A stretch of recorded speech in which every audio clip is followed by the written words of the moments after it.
Hello, how you doing? This is Delphas again. Today we're at the Brea Tarpit, and I have so much to share with you. It's very gloomy. It's right after Memorial Day weekend. What a better place to show you this place. The La Brea Tarpit is very educational, and there's so much fun activities for you to learn and so much activities for you to do.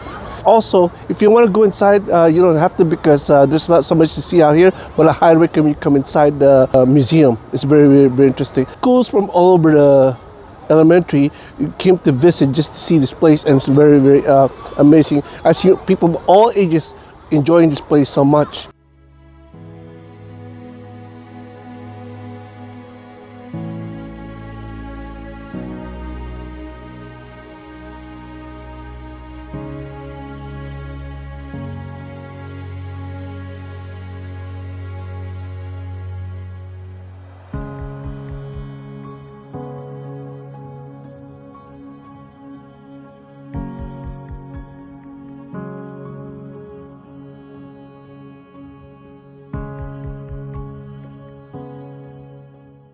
I don't think there's gonna be a lot of people coming in today because it's Tuesday. Right behind me is the flower. It's my favorite flower. It's the Bonavilla. I really love the color because they have a lot of them in the Philippines also. But in the Filipino we call it Bonavilla. How old is that little one?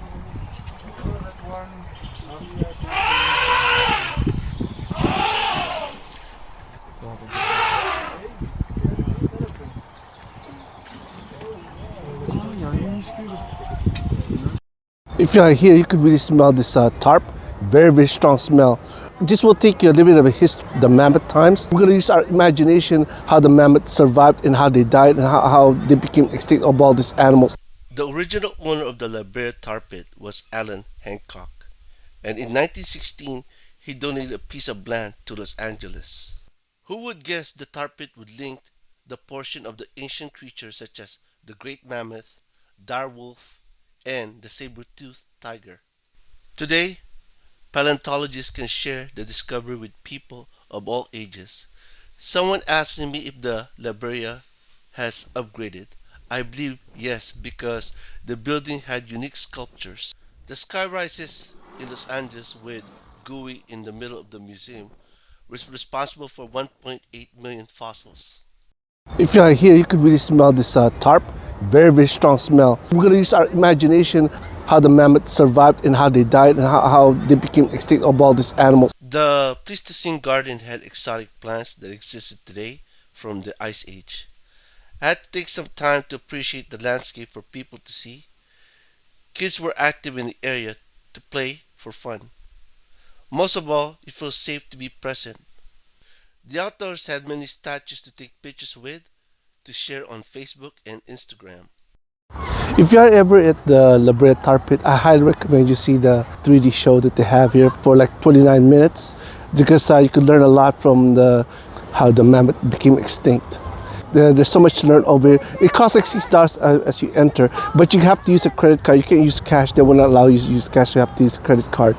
The parking lot is $15. The entrance is $15. I don't think they have a cafeteria here because I didn't see anyone, but they did have a gift shop.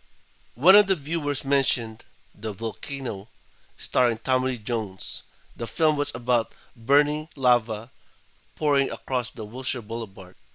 Though the film was fiction, the imagination can be true.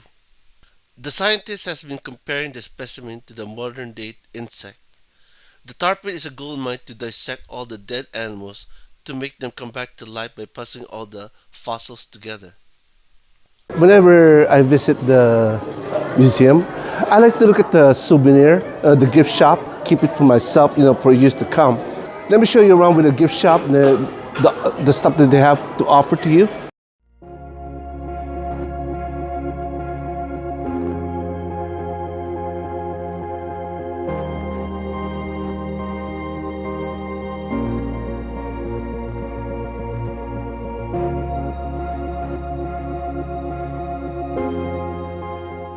The African savanna elephants are cousins of mammoth and mastodon.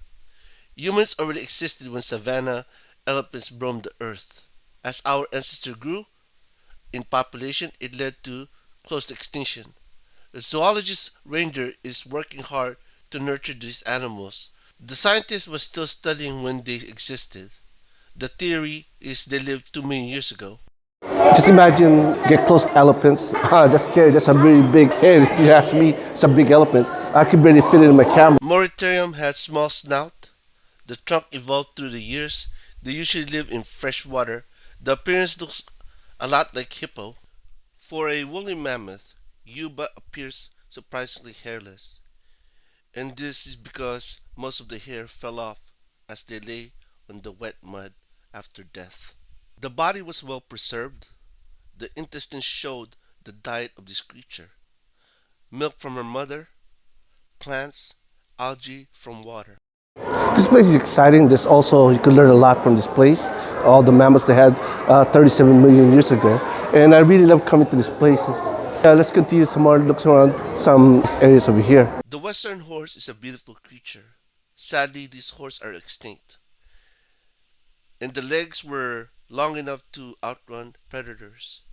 Some evidence that our ancestors were only 2 feet tall, and they owned these as a pet to utilize them to travel across the difficult area. The short-faced bear had giant skulls. The scientists resculptured these faces several times through trials and error. Upon discovery, the bear eats primarily plants. Then the weather changes. The face resculptured evolved to survive the primitive times. Many thought that humans were the main reason these giant predators died. In some cases, they lived in Ice Age. Then the weather changed to humid. Those creatures adapted and managed to outlive the changes. Some of the food's resource disappeared, which made them attack each other. It was a survival for the strongest. Let's take a look at this paleontology laboratory. This is how they dissect all those fossils. Very interesting. They have it all here, just sitting there working hard to preserve all these fossils carefully. The paleontologist works hard to puzzle out all the skeleton dug out from the tar pits. The job is time consuming because some were destroyed and had to go to tests to see the movements of the animal. Today, we have developed microscopes to see tiny objects to naked eyes.